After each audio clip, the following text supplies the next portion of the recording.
जेवणाच्या सुट्टीत सौम्या, कनक आणि पाणिनी हॉटेलात बसले होते. पाणिनी, मला टीप मिळाली आहे की दुपारनंतर ते तुला काहीतरी धक्का द्यायच्या तयारीत आहेत. कनक ओजस म्हणाला. काय आहे नेमकं? नाही, ते नाही ना समजलं. कनक, तुझ्या लक्षात आलं का? अंगिरस खासनीस कुठला तरी प्रश्न आपल्याला विचारला जाऊ नये या काळजीत पडलेला होता. जेव्हा तो प्रश्न त्याला न विचारता चंद्रचूड यांनी तपासणी थांबवली तेव्हा त्याच्या चेहऱ्यावर संकटातून सुटल्याचा भाव होता. बरं, ते असू दे. त्या उत्क्रांत उदगीकरबद्दल काय? तो कॉन्ट्रॅक्टर आहे, 55 वय आहे, विधूर आहे. त्याच केरशी शहरात त्याचं घर आहे. घराचा मागचा भाग तो भाड्याने देतो नेहमी. त्याला एक मुलगी आहे, ती कॉलेजला आहे, बाहेरगावी राहते. कनकनी माहिती दिली. रती किंवा या प्रकरणाशी संबंधित कुठल्या व्यक्तीचा आणि या माणसाचा काही संबंध? तेच महत्त्वाचं सांगायचं आहे तुला पाणिनी. या माणसाचा राहण्याचा पत्ता 291 केरशी शहर असा आहे. आणि मैथिलींनी जेव्हा घटस्फोटासाठी कोर्टात अर्ज सादर केला तेव्हा तिने तिचा निवासी पत्ता म्हणून 291 केरशी हाच पत्ता दिला होता. याचा अर्थ ती त्याची भाडेकरू होती. तुझ्या लक्षात आलं आहे का पाणिनी? तुझ्या ऑफिसात जेव्हा बॅग विसरून जायचं प्रकरण घडलं तेव्हा उदगीकरची गाडी आपल्या इमारतीच्या पार्किंगपासून जवळच्या पार्किंग लॉटमध्ये उभी होती. पाणिनीचे डोळे विस्फारले. अचानक पाणिनीला काहीतरी आठवलं. कनक, निवेदिता नंदरगेकर म्हणजे अंगिरस खासनीसची सेक्रेटरी, ही पण घटस्फोटित आहे असं मला तो खासनीस म्हणाला होता. तिने पण आपल्या नवऱ्याला घटस्फोट दिला तेव्हा ती 291 केरशी या पत्त्यावर राहत होती का? ही माहिती काढ. मी आणि सौम्या ज्या विमानानं विलासपूरला आलो त्याच्या आसपास आधी आणि नंतर कोणती विमानं विलासपूरला आली, त्यात कोण प्रवासी होते, याची ही यादी मिळव. ठीक आहे पाणिनी, आणखीन काय? उत्क्रांत उदगीकरच्या मुलीचं नाव काय आहे? हिमांगी. मैथिलींनी घटस्फोटाचा अर्ज दाखल केला कोर्टात, त्याची तारीख काय होती? 15 सप्टेंबर.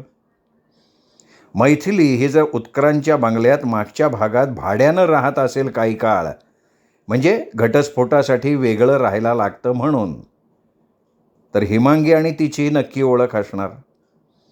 कदाचित निवेदितासुद्धा त्या दोघींना ओळखत असेल. तू सध्या ही हिमांगी कुठे आहे याचा तपास काढ. रतीला सोडवायची किती संधी आहे तुला? या कोर्टातून सोडवायचं काम अवघड आहे, कारण तिला खुनाची संधी होती का आणि कारण होतं का, या दोनच गोष्टी ठरवायचं काम प्राथमिक खटला चालवणाऱ्या कोर्टाचं असतं. आणि या दोन गोष्टींचा विचार केला तर रती त्यात अडकते. पण वरच्या कोर्टात केस जाईल तेव्हा सरकारी वकिलांना सिद्ध करावं लागेल की तिच्या पर्समध्ये खुनी हत्यार होतं. पण यात 2 रिव्हॉल्वर गुंतलेत. एकाला आपण रतीचं रिव्हॉल्वर म्हणू, जे मिस्टर रायबागीनं त्या दोघांच्या लग्नानंतर खरेदी केलं होतं आणि तिला दिलं होतं. दुसरी रिव्हॉल्वर त्यांनी त्याच्या लग्नाच्या आधी खरेदी केली होती, त्याला आपण रायबागीचं रिव्हॉल्वर म्हणू. खून झाला आहे तो या रिव्हॉल्वरने. पण एक गोष्ट तू विसरलास पाणिनी, की रायबागीच्या रिव्हॉल्वरवर रतीचे ठसे आहेत. मी विसरलो नाही आहे. ते ठसे नेलपेंट किंवा जिलबी किंवा गुलाबजाम यासारख्या पदार्थाचं बोट नवऱ्याच्या रिव्हॉल्वरला लागलेलं असणार. ते नक्की कधी हे सांगणं अवघड आहे. पण तुला हे सिद्ध करणं अवघड आहे पाणिनी. मला काही सिद्ध करायला लागणार नाही आहे. मला फक्त न्यायाधीशांच्या मनात संशय निर्माण करणं एवढंच काम करायचं आहे. तेवढ्यात वेटर त्यांनी ऑर्डर दिलेलं खाणं घेऊन आला. ते जेवत असताना पाणिनी एकदम म्हणाला, कनक, मला उत्तर सापडलं आहे. कशाचं? मी जे शोधून काढू शकत होतो त्याचं. एक काम कर, विलासपूरच्या एअरपोर्टवरनं स्वतः चालवायच्या कार कोणी कोणी भाड्याने घेतल्या ते शोधून काढ. काय तर्क लढवतोयस तू? काय घडलंय हे मी सिद्ध नाही करणार. काय घडलेलं असू शकतं ते मी कोर्टाच्या नजरेला आणून देणार. सरकारी वकील हे नाहीच सिद्ध करू शकणार की तसं घडलेलं नसेल. जेवायच्या सुट्टीनंतर कोर्ट सुरू व्हायच्या आधीच लोकांनी कोर्टात गर्दी केली. वरिष्ठ सरकारी वकील हेरंब खांडेकर अचानक कोर्टात हजर झाले. खांडेकर हे बलदंड शरीराचे आणि रुंद खांदे असलेलं व्यक्तिमत्व होतं. एखाद्या पिंपासारखे दिसायचे. आवाजही शरीराला साजेसा. मी तुला म्हणालो होतो ना पाणीनी, त्यांच्याकडे काहीतरी धक्कादायक बातमी आहे, त्यासाठीच खांडेकर आले, कनक ओजस म्हणाला. पाणिनींनी काही न बोलता फक्त मान डोलवली. पोलीस रतीला घेऊन कोर्टात आले. पाणिनींनी पटकन संधी साधून तिला विचारलं, सोमवारी सकाळी तू तुझ्या नवऱ्याच्या घरातून नेमकी कधी बाहेर पडलीस? सकाळी 6च्या सुमाराला. नंतर दिवसभर कुठे होतीस? नाही सांगू शकत पटवर्धन मी. मला माहिती आहे की आशिलाने वकिलांपासून काही दडवून ठेवू नये, तरीही एकच प्रश्न विचारतो तुला, तू अंगिरस खासनीस बरोबर होतीस? तिची नजर बदलली. मी सगळ्यांनी उभे राहा, न्यायाधीश यात. पट्टेवाला ओरडला आणि न्यायाधीश फडणीस कोर्टात आले. अरे, खांडेकर स्वतः हजर आहेत आत्ता. तुम्ही या खटल्यात सहभागी होताय वकील म्हणून का दुसरं काही काम आहे? खुर्चीत बसताना फडणीसांनी विचारलं. वकील म्हणून हजर झालो आहे मी. ठीक आहे, रेकॉर्डर तसं येऊ दे. चंद्रचूड, पुढे चालू करा काम. चंद्रचूड खांडेकरांच्या कानात काहीतरी कुजबुजला. नंतर न्यायाधीशांना म्हणाला, युअर ऑनर, खरं तर मी खासनीसची साक्ष संपवल्याचं जाहीर केलं होतं, पण मला काही महत्त्वाचे प्रश्न पुन्हा विचारायचे, परवानगी असावी. ठीक आहे, बोलवा खासनीसांना, फडणीस म्हणाले. कसायाच्या तावडीतून सुटलेला बकरा पुन्हा पकडल्यावर कसं होईल तसा त्याचा चेहरा झाला. नाराजीने तो पिंजऱ्यात आला. त्याला प्रश्न विचारायला खांडेकर उभे राहिले. या महिन्याच्या 5 तारखेला मंगळवारी सकाळी तू आणि आरोपीने एकत्र नाश्ता केला? हो. आणि सोमवारी 4 तारखेला सुद्धा? हो. तुम्ही तुमच्या रायबागी एंटरप्राइजेसच्या ऑफिसात सोमवारी 4 तारखेला पूर्ण दिवस होतात? नाही साहेब. मग कुठे होतात? पूर्णपणे गैरलागू प्रश्न आहे, हरकत आहे माझी, पाणिनी म्हणाला. मान्य आहे. ठीक आहे. तू आरोपीच्या बरोबर होतास सोमवारी? खासनीसनी अस्वस्थपणे रतीकडे पाहिलं. हो, पण पूर्ण दिवस नाही, काही काळ. आरोपीला कुंभावे गावाजवळ एक जागा खरेदी करायची होती, ती तुला दाखवण्यासाठी आणि तुझं मत घेण्यासाठी म्हणून 3 तारखेच्या रविवारी तू आरोपी रतीबरोबर तिकडे गेला होतास का नाही? खांडेकर कडाडले. हो, खासनीस नाईलाजानं म्हणाला. दुसऱ्या दिवशी 4 तारखेला सोमवारी सकाळी लवकर तुला आरोपीने नाश्त्याला हॉटेलात यायला सांगितलं का नाही? आणि तिथे तुला सांगितलं का नाही की जागा खरेदीचा व्यवहार पक्का ठरलाय आणि ती रोख रक्कम देऊ शकते म्हणून? हो. आणि तिने तुला सांगितलं का नाही की रविवार आणि सोमवारमध्ये असं काहीतरी घडलंय की त्यामुळे तिची आर्थिक स्थिती एकदम सुधारली आहे म्हणून? तिचा नवरा पद्मराग रायबागी मरण पावलाय आणि त्यामुळे तिला मोठी रक्कम मिळणार आहे म्हणून? नाही. तिने सांगितलं की तिची आणि तिच्या नवऱ्याची तडजोड झाली आहे, त्यातून तिला जागा खरेदी करता येईल अशी रक्कम मिळणार आहे. आणि मंगळवारी तिने तुला सकाळी 6 वाजता लवकर नाश्त्याला हॉटेलात यायला सांगितलं आणि तुला म्हणाली की पाणिनी पटवर्धन यांच्या ऑफिसातून रिव्हॉल्वर घेऊन ये. नाही. एवढ्या लवकर हॉटेलात नाश्ता करायला गेलात कसे? आणि एवढ्या सकाळी कुठलं हॉटेल उघडं असतं? तिला कसं माहिती होतं ते? खांडेकरांनी सरबत्तीस केली. मी रोजच सकाळी लवकर उठतो. किमया हॉटेलमध्ये रोज नाश्ता करायची सवय आहे मला. ते हॉटेल लवकर उघडतं. तिने मला लवकर भेटायला सांगितलं तेव्हा मी सुचवलं की तिथे भेटू. झाले माझे प्रश्न. माझे उलट तपासणीत काही प्रश्न नाही आहेत, पाणिनी म्हणाला. ऋषिकेश भोपटकर माझा पुढचा साक्षीदार आहे. ॲडव्होकेट भोपटकर आला आणि शपथ वगैरे घेतल्यानंतर आपण वकील असल्याचं आणि रायबागीचा कायदेशीर सल्लागार वकील असल्याचं सांगितलं. रायबागीचं विल तू तयार केलं होतं? खांडेकरांनी सुरुवात केली. हो. त्याची अंमलबजावणी पण केली गेली? हो. त्याच्यासाठी दुसरं विल पण केलंस? हो. ते सुद्धा अंमलात आणलं गेलं? नाही. मी तुला एक विलची कॉपी दाखवतो. त्यावर विल करणारा म्हणून रायबागीची सही आहे आणि साक्षीदार म्हणून तुझी आणि सुज्ञा पालकर हिची सही आहे. या विलनुसार सगळी संपत्ती मैथिलीच्या नावानं केली आहे. याच विलला तू अंमलबजावणी झालेलं विल असं म्हणतोयस का सांग? हो, अगदी बरोबर. मग दुसऱ्या विलचं काय? दुसरं विल करायचं रायबागीच्या डोक्यात होतं. त्याद्वारे त्याला सगळी संपत्ती रतीच्या नावे करायची होती, पण त्या दोघात खूप मतभेद झाले आणि त्या विलवर सह्या झाल्याच नाहीत. पुढे काय झालं? मी विलचे 2-3 मसुदे बनवले होते. रकीला नक्की किती द्यायचं हे त्याचं पक्कं होत नव्हतं. त्याला काही मिळकत त्याच्या कंपनीत काम करणाऱ्या कर्मचाऱ्यांना सुद्धा द्यायची होती. पण मला हे सांगायचं आहे की त्या दोघांचं जमत नाहीसं झालं तेव्हा त्यांनी परस्पर संमतीनं घटस्फोट घ्यायचं ठरवलं. त्यासाठी वेगळं राहावं लागतं म्हणून विलासपूरला जाऊन तिने स्वतंत्र घर करून राहिले. तरीसुद्धा घटस्फोटाच्या बदल्यात तिला काहीतरी पोटगी द्यायलाच लागणार होती.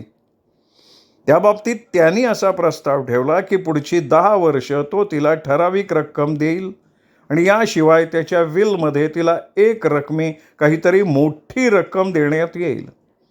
आता ह्या रकमा तडजोडीनं ठरवण्यात येणार असल्यानं रायबागीनी मला सांगितलं की विलचा अंतिम मसुदा करण्यासाठी जरा थांब, ते थोडं लांबव. भोपटकरनी मोठं निवेदन केलं. खुनाच्या वेळी ही आत्ता सांगितलेली अद्ययावत परिस्थिती होती? हो. ही तू दाखवलीस ती विलची कॉपी आहे. मूळ विल कुठे आहे?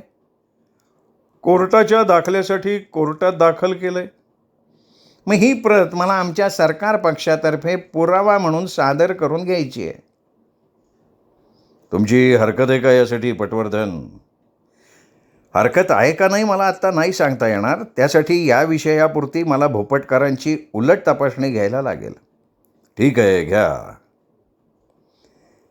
सुज्ञा पालकर ही तुझी सेक्रेटरी आहे? पाणिनीनी भोपटकरला विचारलं. हो. आत्ता असेल ना ती कोर्टात? नाही आली ती. आश्चर्य आहे. तुम्ही केलेल्या विलमध्ये ती एक साक्षीदार आहे आणि ती इथे हजर नाही. तिला समन्स दिलं गेलेलं नाही आहे. बोलावलंच गेलं नाही आहे तिला. मग तसं असेल तर माझ्यातर्फे तिलासुद्धा उलट तपासणीला हजर केलं जावं. नक्कीच. मी तुम्हाला या विलच्या खरेपणाबद्दल खात्री देतो. हा खटला सुरू होण्यापूर्वीच कोर्टाने स्पष्ट केलं होतं की हा खटला खुनाचा आहे. विलमधल्या संपत्तीचं वाटप या विषयाची चर्चा इथे नको. विलच्या सत्यतेबाबत मी खात्री पटवली आहे. मी या विलची पूर्णपणे शहानिशा घेऊ इच्छितो. हे फार वेगळ्या प्रकारे केलेलं डॉक्युमेंट आहे. त्यात अशा पत्नीच्या नावानं सगळी संपत्ती केली आहे जिने आपल्या नवऱ्याला आपण घटस्फोट घेतलाय असं फक्त भासवलंय. या गोष्टी पुराव्यात आलेल्या नाहीत. विलवर सह्या करण्यात आल्या तेव्हा घटस्फोटाची चर्चासुद्धा झाली नव्हती. मी जे बोललो ते मी रेकॉर्डवर आणतो. नंतरच हे विल पुरावा म्हणून द्यायचं का याबद्दलचा माझा निर्णय सांगेन. एक विचित्र परिस्थिती निर्माण झाली आहे. विल करणाऱ्या व्यक्तीनं त्याचं आरोपीशी लग्न होण्यापूर्वी केलेलं हे विल आहे, ज्यात त्याने आपली संपत्ती आपल्या पूर्वपत्नीच्या नावे केली आहे. खांडेकर, या गोष्टीचं तुमच्याकडे काय स्पष्टीकरण आहे? न्यायाधीश फडणीसांनी विचारलं. सांगतो ना, मी सांगतो. त्यावेळी तिला घटस्फोट दिला गेला नव्हता. खरं तर त्यावेळीच नाही तर तिने आज अखेरसुद्धा रायबागीला घटस्फोट दिलेला नाही. पण मला त्या वादात आत्ता पडायचं नाही. हे दस्त जर तुम्हाला तुमचा पुरावा म्हणून दाखल करायचा असेल तर बचावाच्या वकिलांना मी परवानगी देतो या साक्षीदाराची उलट तपासणी घ्यायला या विषयापुरती. न्यायाधीश फडणीस म्हणाले. कोर्ट आता 30 मिनिटाची सुट्टी जाहीर करतोय. तेवढ्या वेळात तुमच्या सेक्रेटरीला सुज्ञा पालकरला समन्स पाठवता येईल. तिला आत्ता येणं शक्य नाही होणार. तिला आत्ता ऑफिसात खूप महत्त्वाची कामं आहेत, भोपटकर म्हणाला. भोपटकर, तुमची साक्ष झाली आहे ना, तुम्ही ऑफिसात जाऊन बसा आणि पालकर मॅडमना पाठवा, न्यायाधीश म्हणाले. नाईलाज झाल्याप्रमाणे भोपटकर म्हणाला, पण तिला विचारले जाणारे प्रश्न फक्त आणि फक्त विलच्या सह्यांबद्दल असावेत, त्यावेळच्या आसपास असणाऱ्या परिस्थितीबद्दल नकोत. ते त्यावेळी आपण ठरवू. तिला समन्स काढायची व्यवस्था करा. फडणीस कोर्टातल्या अधिकाऱ्यांना म्हणाले. नंतर पुन्हा भोपटकरला म्हणाले, पुढच्या अर्ध्या तासात ती इथे आली पाहिजे. नाही आली तर ती येईपर्यंत कोर्ट चालू होणार नाही आणि आज संध्याकाळी कोर्ट संपेपर्यंत ती नाही आली तर पटवर्धन यांना हवी तशी साक्ष तिने दिली आहे असं गृहीत धरण्यात येईल आणि त्यानुसार पटवर्धन यांच्या मतानुसार पुरावा दाखल करून घ्यायचा का नाही घ्यायचा हे कोर्ट ठरवेल. फडणीसांनी ठणकावलं आणि उठून आत गेले. भोपटकर लगेच खांडेकरांच्या कानाला लागला. पाणिनी पटवर्धन सौम्याकडे वळला. माझ्या डोक्यात एक संशय आहे. एक काम कर सौम्या, तू आपल्या गतीला इथे कोर्टात यायला सांग लगेच. बरोबर आपल्या एका टायपिस्टला घेऊन यायला सांग. आल्यावर त्या दोघींना न्यायाधीशांच्या समोरच्या बाकावर बसायला सांग. पाणिनी, तुझी अशील रती सोमवारी संध्याकाळी विमानाने विलासपूरला का गेली असेल? नाही माहिती मला कनक. माझा अंदाज आहे की तिला कुंभावे गावात जो प्लॉट घ्यायचा होता त्याचं डील पूर्ण करायला ती कुंभावेला जाऊन आल्यानंतर ती विलासपूरला जायला निघालेली असावी. त्यासाठी तिने आपल्या पर्समध्ये ती मोठी रक्कम ठेवलेली असावी. पण तू असं का विचारतोयस? याचं कारण आहे की सरकारी पक्षाने असा एक साक्षीदार मिळवला आहे ज्यांनी रतीला सोमवारी विमानाने विलासपूरला जाताना पाहिलं आहे. म्हणजे ती विलासपूर एअरपोर्टला उतरली, तिथून टॅक्सीनी विलासपूरला गेली, तिथे ती तासभर होती, नंतर पुन्हा विमानाने ती चैत्रापूरला आली. हे सगळं बघणारा एक साक्षीदार खांडेकरांना मिळाला आहे. तो तिला खात्रीलायक ओळखेल. त्याचं म्हणणं आहे तिने डोळ्याला गॉगल लावला होता, गडद काचेचा, पण तरीही तो ओळखू शकेल. त्याला हे असंही वाटतं आहे की ती एकटी नसणार, तिच्यासोबत कुणीतरी पुरुष होता, पण ते नक्की नाही. अरे मी आणि सौम्या पण जाऊन आलो विलासपूरला. तिच्या आणि तुमच्या विमानात फक्त अर्ध्या तासाचं अंतर होतं. ती आधी गेली, नंतर तू. म्हणजे एवढीच आधी की तू तिथे पोचण्यापूर्वी तिला घरी जाऊन फ्रेश व्हायला, चहा प्यायला पुरेसा अवधी मिळालेला असावा. माझ्या डोक्यात हीच कल्पना होती की कोणीतरी रतीच्या घरी गेलं असावं विलासपूरला, तिच्या घरातून रिव्हॉल्वर घेतलं असावं आणि ते मर्डर वेपनच्या ठिकाणी बदलून ठेवलेलं असावं. थोड्याफार फरकाने सरकार पक्षाचं म्हणणं तेच आहे. फक्त ते कोणीतरी म्हणजे रती होती असं खांडेकरांना वाटतंय. म्हणजे पाणीनी त्यांचा तर्क आहे की रतीनी चैत्रापूरमधल्या तिच्या नवऱ्याला त्याच्याच रिव्हॉल्वरने ठार केलं. नंतर तिला विलासपूरला जायचं होतं, आपली रिव्हॉल्वर घेऊन यायचं होतं आणि आपल्या पर्समध्ये असलेल्या मर्डर वेपनच्या जागी स्वतःची रिव्हॉल्वर ठेवून मर्डर वेपन कुणाला सापडणार नाही अशा पद्धतीने टाकून द्यायचं होतं. पोलिसांचं म्हणणं आहे की हे सगळं करताना तिला एवढी घाई झाली की ती तुझ्या ऑफिसात तिची हँडबॅग विसरून गेली आणि त्यातच जे रिव्हॉल्वर होतं ते तुला मिळालं. ते रिव्हॉल्वर हेच मर्डर वेपन होतं.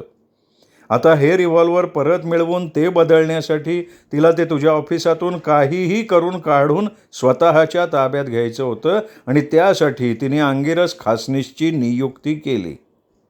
ओ हो हो हो हो हो. बरं, अजून काय प्रगती तुझ्या तपासात? उत्क्रांत उदगीकरची मुलगी हिमांगी आणि कणाद मिरलेकर हे मित्र आहेत.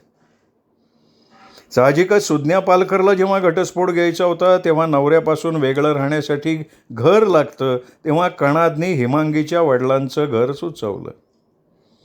तर मग मैथिली पण तिथेच राहायला आली असल्यानं तिची आणि ॲडव्होकेट भोपटकरची त्यावेळी ओळख झाली असणार, किंवा भोपटकरच्या सेक्रेटरीशी. रायबागीला जे वाटत होतं की मैथिलीने घटस्फोटाची प्रक्रिया पूर्ण केली आहे आणि त्या आधारावर त्यांनी रतीशी दुसरं लग्न केलं जे बेकायदेशीर ठरलं, त्या सगळ्या परिस्थितीला भोपटकरच जबाबदार होता. हिमांगी आणि मैथिलीची मैत्री हिमांगी जेव्हा जेव्हा येते तेव्हा सुज्ञा पालेकरला ती भेटते. त्या दोघी एकत्र कॉफी घेतात, गप्पा मारतात, मग ती जाते. तशीच ती खून झाला त्या सोमवारी गाडी घेऊन चैत्रापूरला आली होती. तिने ज्या पार्किंग लॉटमध्ये गाडी लावली, आता हे पार्किंग आपलं ऑफिस आणि ॲडव्होकेट भोपटकरचं ऑफिस याच्या बरोबर मध्ये आहे. आता या सगळ्याचा खुनाशी संबंध असेल आहे असं नाही, पण हा योगायोग आहे का? कनकनी शंका उपस्थित केली. मला जरा यावर विचार करू दे कनक, मग पुन्हा भेटू आपण. पण फार महत्त्वाची आणि मोठी माहिती दिलीस बरं का तू.